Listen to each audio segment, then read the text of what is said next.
because for me personally, like, I found it difficult when you do like business with family or friends because there's certain things that everyone knows about business. You know what I mean? Yeah. Like, I come to you now we're doing things together because Yeah. your mindset is kind of different. But my question is like, have you ever been in this situation where you invite your friends or your family, trying to get them involved in something that you're doing? Yeah.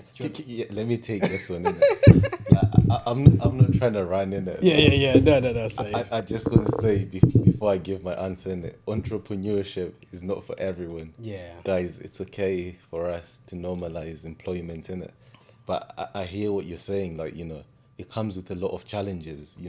Numerous times you came to me about a different situation. When you're in business with one of the guys. I won't reveal the name, Yeah. but you were like, this is the situation. That, people think like you're taking advantage because of the friendship relationship in it. So they sort of expect you to treat them in a special way, whereas if it's like a random person, they probably wouldn't expect that from a different from a different business. And you came to me, you were like, bro, like, they think I'm trying to take advantage of this, but it wasn't really like that. For them to see it in a different light, like, it was difficult for them. But then, what was funny, when the money came in, they were like, yo, The back bro. is here. They're like, bro, like, shit, yeah, you were right. But sometimes I feel like, if you're in business with friends, family, it can really get like that. And I'm always learning from Taku and you guys. For me personally, I just think, guys, it's okay. Some of us are not built like this. Let's just stick to the 9 to 5, innit? I think you're right in terms of the point of people knowing their position. I think sometimes other people are really, really good in employment. Like, you can do your 9 to 5, spend time with your family after, do weekends with family, So I just think we are definitely built for something. And entrepreneur, it's not an easy journey. No. It's not really an easy journey. But just to answer your question, I think I've been in both situations. I've worked with family, I've worked with my friends. I think I started working just soon after high school in a family business. So I know how distribution of power and responsibilities is a difficult topic when it comes to separating business and family. I think people, they definitely not to say take advantage, but let's say I can give you a loan, and then you definitely take it personal when I come back and ask you for my money. I think that's where the family situation is. To be fair, sorry, you're right. They take advantage because it's like, it's family. But if you did that with the bank, they wouldn't expect that. Yeah, they won't mess up your credit and stuff. No, but I think, like you're saying, like, for me personally, I've learned a lot. Like, we've been in a situation, but I feel like you have to apply the same, like, law to everything. Because if you come to me, and if I come to you and say, bro, can you loan me 5K? Yeah. Mm-hmm.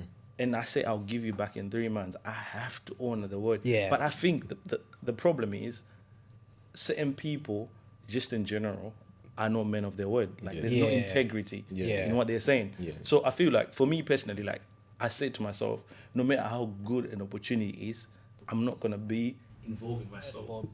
Megan Thee Stallion, the photographer, suing her and stuff.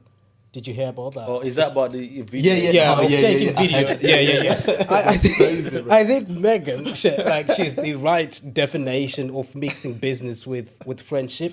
It's your camera guy. You do lots of stuff, drinking with these people. You know, and then the next thing is you want to separate that professionalism. Do you reckon, like, he probably wanted something? Then It could be. Nah. He's like, fuck it.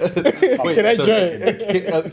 Can we swear? Yeah. Right, a free roll. Yeah, and then she's like, this nigga's like, fuck it. Like, what you mean? I'm not gonna. But yeah. Nah, that's definitely, exactly. I think personal.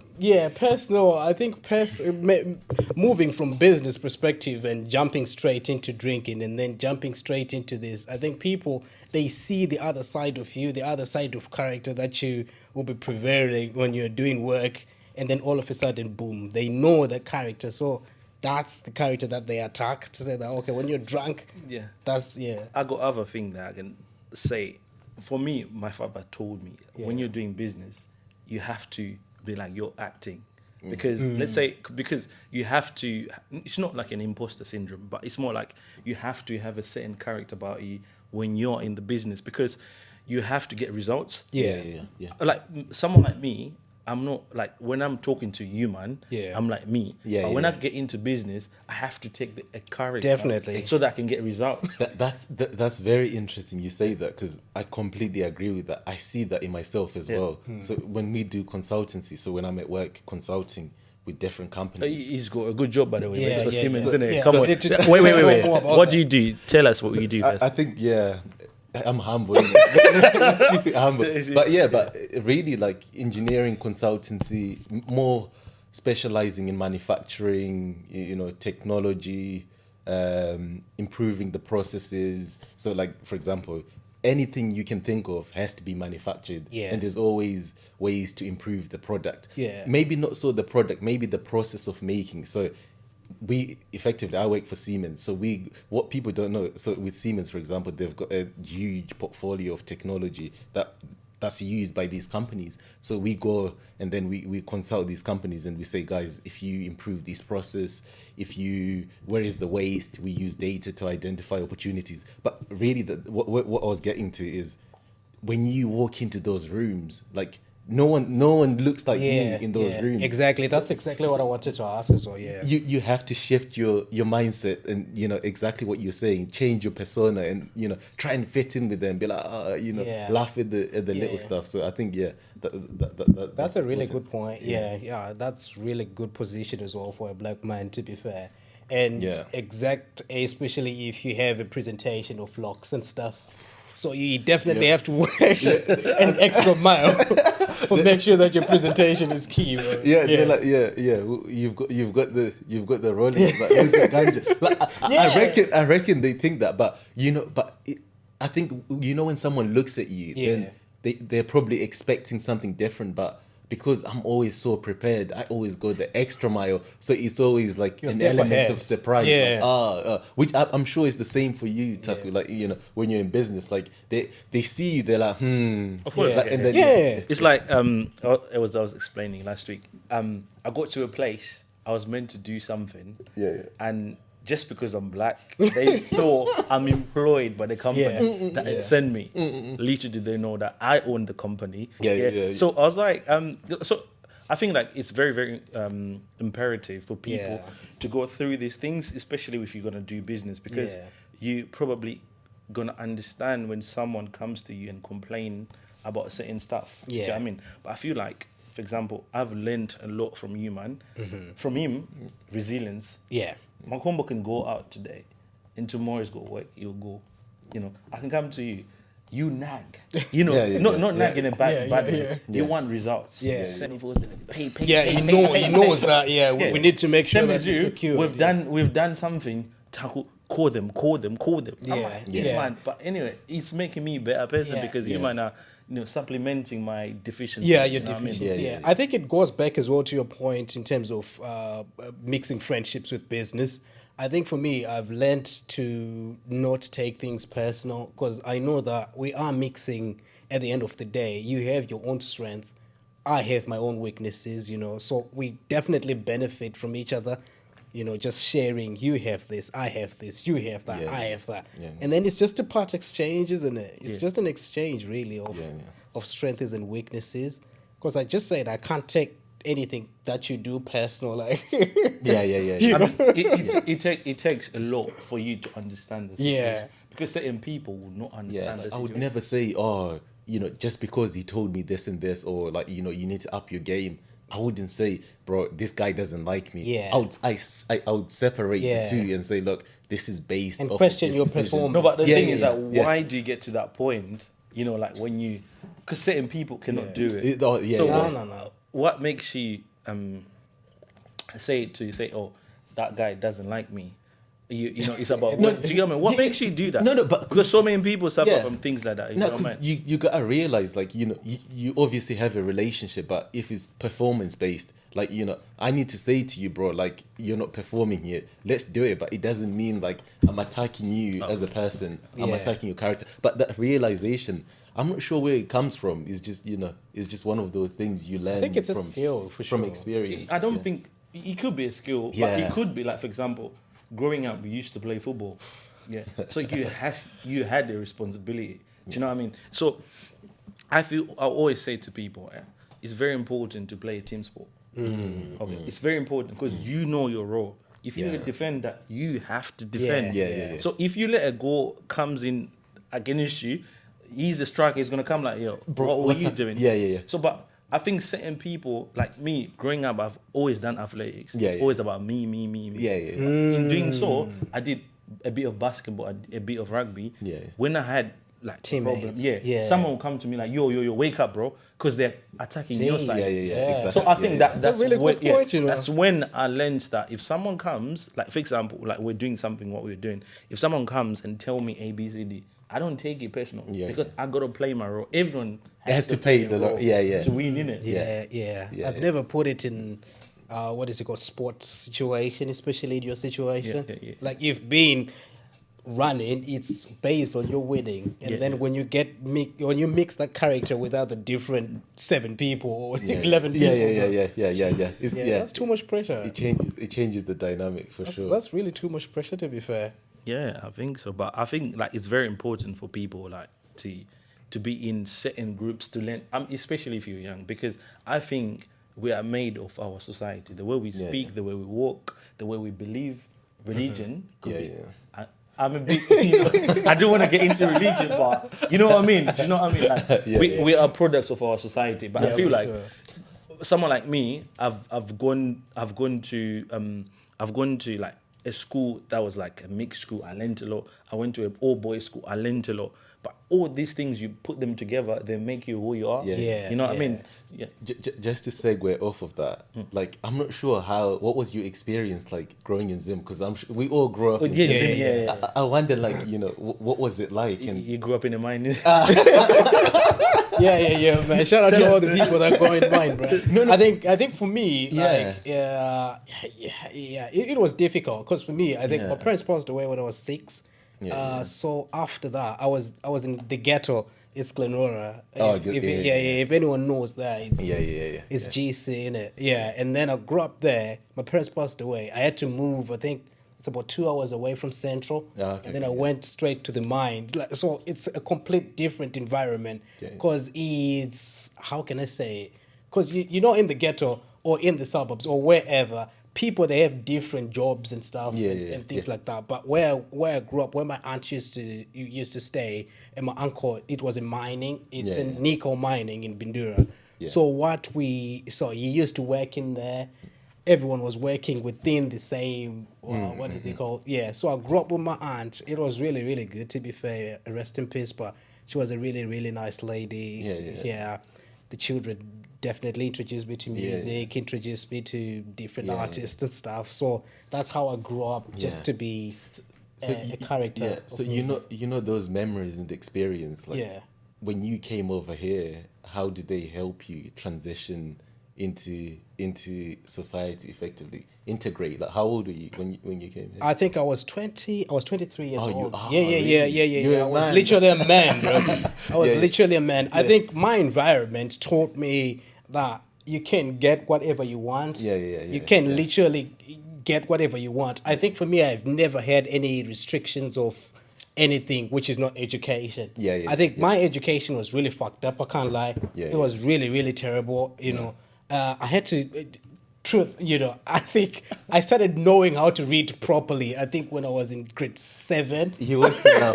He wants to laugh about something. No. I'm telling you, it was really, the really reason terrible. why. The reason why I want to laugh. We had this conversation before. But I actually believe like our society in Zoom does not support people properly. No, it you know doesn't. What I mean? No. Like for him, you got to...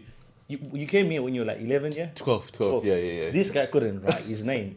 But now he's an electrical engineer. Yeah, that's what I'm saying. So think about it. What makes us people, like, think about it in Zim, so many talents are lit to die because we don't have people follow up. We got my other cousin, he couldn't read You had to wear like glasses for him to read.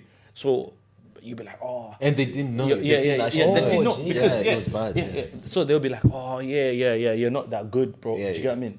But when Now he came he's here, doing well, now he's got some crazy nice job, bro. Yeah. Like, doing some mechanical stuff. Yeah, that's Do exactly you what know I'm I mean? saying. Like I've never got any support. I think the transition from Glenora to Bindura really I just couldn't focus. You know, I just couldn't focus. Yeah. And I knew that my strength were probably not to say trading and stuff, but I knew how to.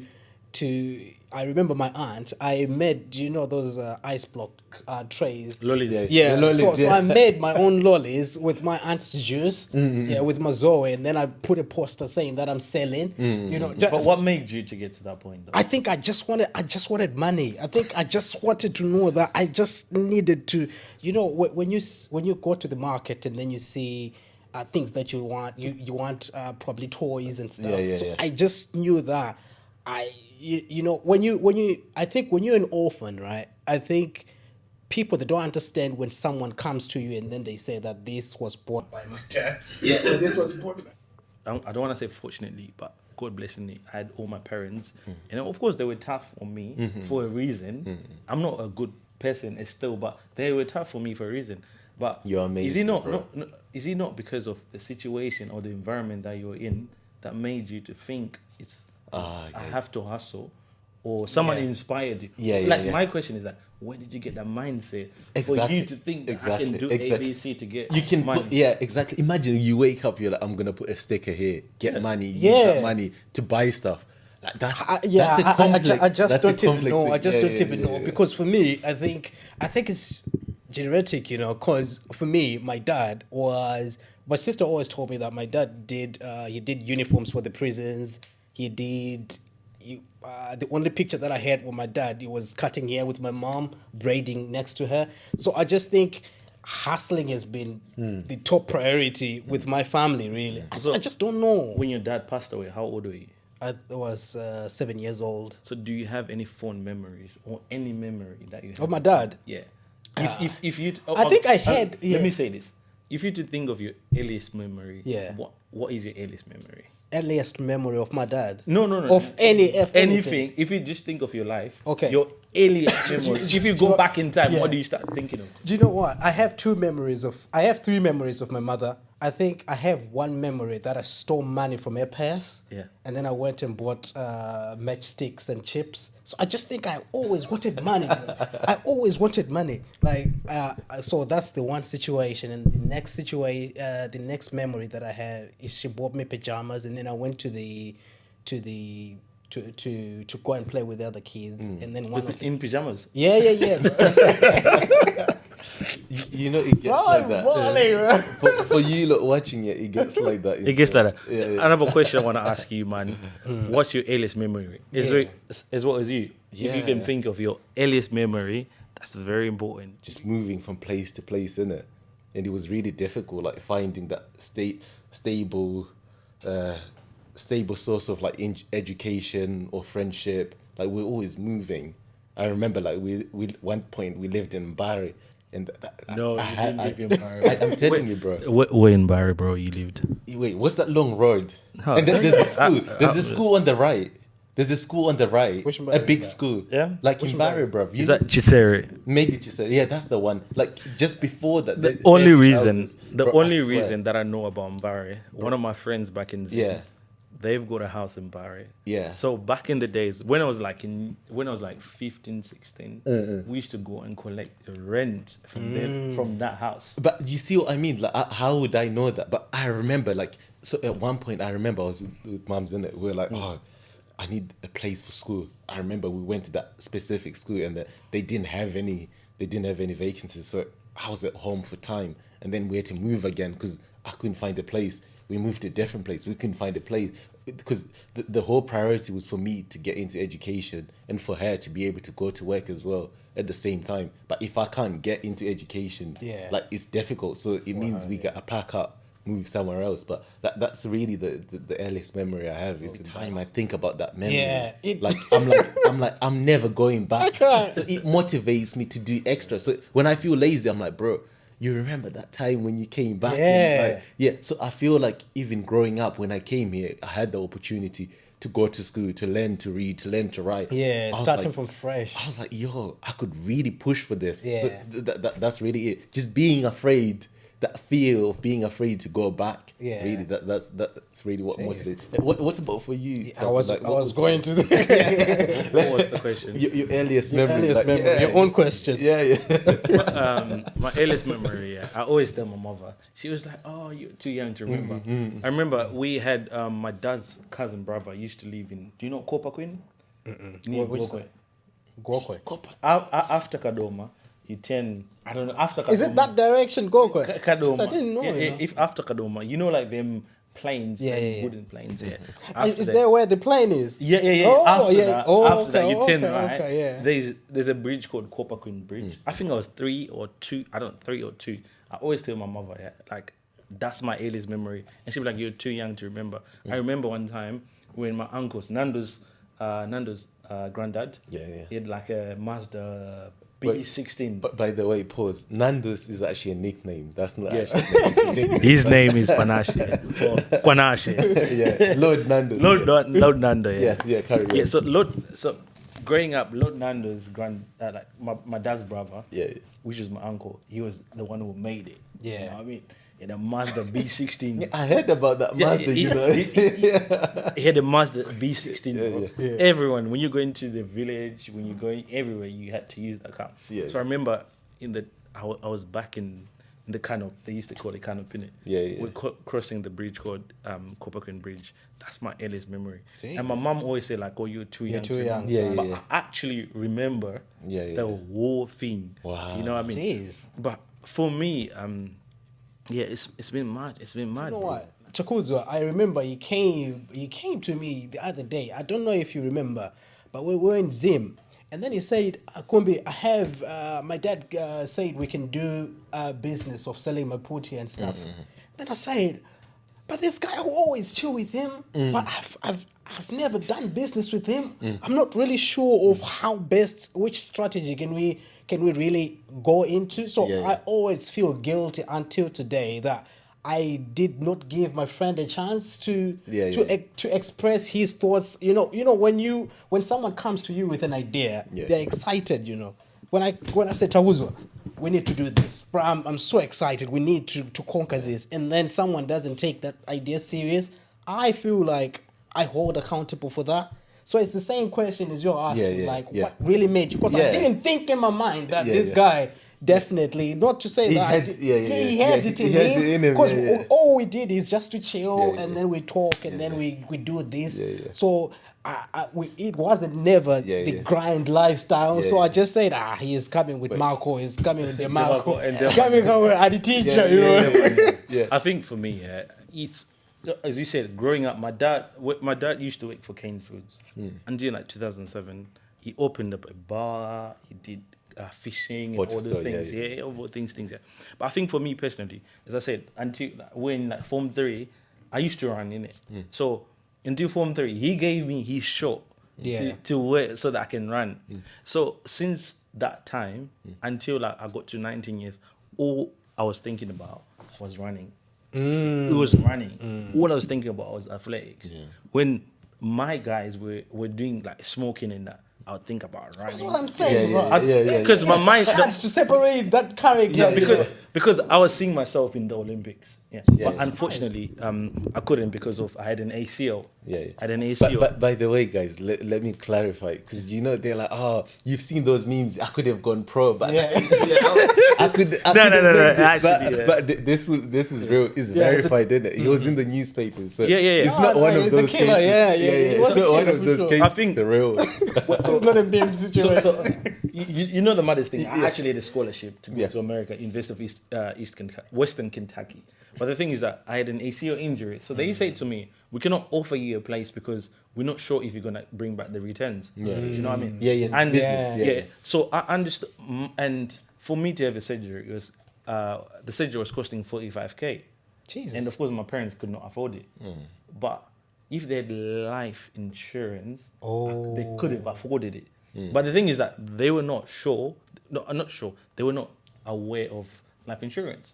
Yeah. So from there, I just say to myself, I don't want to put my children in a situation that they want to chase their dream and they cannot because I cannot afford it. Yeah. Don't get me wrong. Yeah. My parents, not that they're illiterate, but they know what they were doing. But at the moment, they didn't have this information, they life insurance. So from that moment, the energy that I was using, going to training while my boy is smoking and all that, just pushed me. I have to be somebody. I have to have something. So when I used to go to work, like do support work, bruv, I'll be sitting, someone's been telling me off. I'm like, bro, you don't even pay me. And you're telling me what to do. So it just gave me the energy and the drive. You know, I didn't like this guy. He was annoying.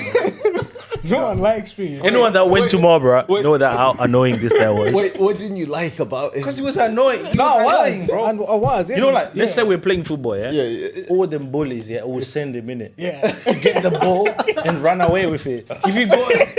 If you go to him trying to G-check him, the man will be like, what are you saying, bro? You know what I mean? And this man, I was like 4 years older than you, bro. You can't do anything. Yeah. So he was annoying, bro. No, I was. I don't even know how many times I got beaten in high school, bro. So many times. I tell you, there was a situation. Now, we're in Form 4, and I was a Fed. Wait, clarify it to the viewer. I was a perfect. Yeah, perfect. So we're in our final term, and Kumbi used to play with one of my boys, Aiton. Shout out to Aiton. Kevin K. Tony, They used to chill with them man, innit? So these man were smoking weed in them days. Sorry to say. Back in the day. Back in the day. So the hostel was the place that we used to sleep. We were sleeping in the 3rd floor. So he went upstairs and he dropped. Yeah, I dropped my weed. You know what I mean? Literally. He dropped it. And, everyone didn't want to address it. So I said to the teacher that was in charge, he was Kubira. Yeah, what? Why are you not involving this guy? You know when people are planning the getaway plan without including you, I'll be like, okay, guys, plan.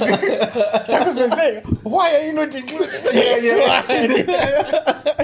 Yeah. Because he was annoying. He was that annoying. But eventually, so I don't know. Fortunately for him, he didn't get expelled. So I don't even know the guy that I was close to expelled. The guy he was close to got expelled. So I don't even want to play with except him. So that's where we became friends. We became friends. And then they said, "Oh, when is your birthday? Oh, my birthday is day before your day." Oh, you like that girl? Oh, I like that. That type of a connection. So that's what happened, bro. That's what happened. It was really good. It was really it was a good connection. For sure. So Kumbi, like obviously with your story, like. That's quite interesting, bro. I was just sitting here thinking, like, from the mines, and then, so how did you end up here? Like, obviously, you moved here. Yeah. And then, Sure. So obviously, you moved here, and then you had family here, or like, what? No. Was the situation like? So initially, what happened is, so my dad had what can we call it? He had a business before he passed away. He partnered with his friend, and then they started a security company. So before he died. When he died, there was literally nothing, to be honest, that was coming from that business. So my sister took over the business and started working with my dad's partner. And she really grinded, to be fair. She really worked up until she can afford to take me back from where I was staying with my aunt. Placed me in boarding school. So that's when we started affording really what is it called? The school fees for boarding schools. So initially, to be honest with you, how I end up here, it's when Takus were left to come to the UK, and so Takus were left, and then I what is it called? Takus were left. And then my other friend left as well. So we used to get high very, very bad. So Takus was off, You see Takus on the internet, just really doing well. He's with you guys and stuff. So for us, we used to get like super fucked really, really bad. So one day I was just, that's when I started talking to my wife. And then one day I just said, I got tired of the same process and same thing. So in Zim, to be honest, I used to have a really nice BMW, and then I said, I'm high in this car. I I don't really have a plan, you know. So why would I sell this vehicle, pay for school fees for university in the UK, and then just try to invest in myself? So I came here. I was living in Leicester. Oh, really? With my his brother. We have what do you call it in Shona? Bamkuru. It's like uncle. He was auntie's wife. Okay.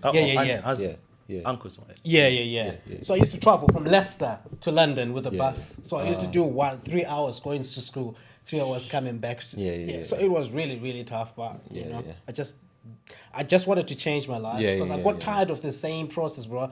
Of where you wake up, you get high, you sleep, you eat sadza, you do this. It was just the same. So I just wanted something. And by the way, like we're very lucky to be in this position. When I think back home, some of the people I went to school with, they're still stuck in this cycle and they haven't got the outlet, the outlet we've got to be here, But my question is, do you think is because God favors you more than other people, or is just nature really? Why do you think of all the people that you grew up with, you're the one that had an outlet? That's very interesting. Maybe, bro, it's not up to me. I certainly don't think it's up to me, the decision. The same for people who are born in royalty or in other better circumstances. It's not really up to you. Me coming here, it wasn't really my decision, But I'm making the most of it. So it's I think for all of us, even those people who are still stuck in the trenches, like, it's not really those are the cards they've been dealt, and they just have to play them to the best ability. And so when I think about those people who are still stuck in those situations, so we're here because of someone who made it here. But then you have to think to yourself, the first person who made it here so that we could be here. You could be. That's quite interesting because they could potentially have the same option, the same drive to make it here, but it really wasn't for me. So I'm really just making the most of it. Like True. Yeah. No. You are really using the opportunity. So really, just the basic point of for us being here is just to share our thoughts of how where we were and where we are and where we are planning to be. So it's just good to know. It's definitely it's a first episode really for us, isn't it? First of many. So for sure, now we know who you are. Now we know who you are. Now people know. Myself really. So it's a good way of starting, just to start something. I'm sure people will definitely benefit some points. We definitely need to see that contract. We need to see the split. Because I know this nigga grew up. You know what I mean? Like, not just podcast, but you thought podcast. You're gonna put it. YouTube. You're gonna have a YouTube channel. Or the thought process of having the whole thing. What made you? I think for me, one thing. Now I'm 30, so one thing that I've learned over the years about myself is I think I can do everything. I think I don't really have any restrictions to whatever I want to do. Like for me, I've tried everything. I've tried football. I've tried. I just music. I try to record music. I try. I feel like I can do anything that I want to do. But now I'm 30. I think I just said I need to stop doing that. I need to focus with little small things that I have that I enjoy doing. So my last podcast, I did it with Medulla. Shout out to Medulla. She came here. We did a nice podcast. I was focusing with music. Took a break for about 2 years. And then just rethink, just having proper conversations with people. I can't continue speaking about music, reaching out to artists, just having conversations. But I know that for you, it's just a core way. It's just a core way. Guys, let's just give people something, I think I've always wanted to do podcasting. I think I've always been a radio guy. I always probably think that I can be on radio. I can, Can I ask a question?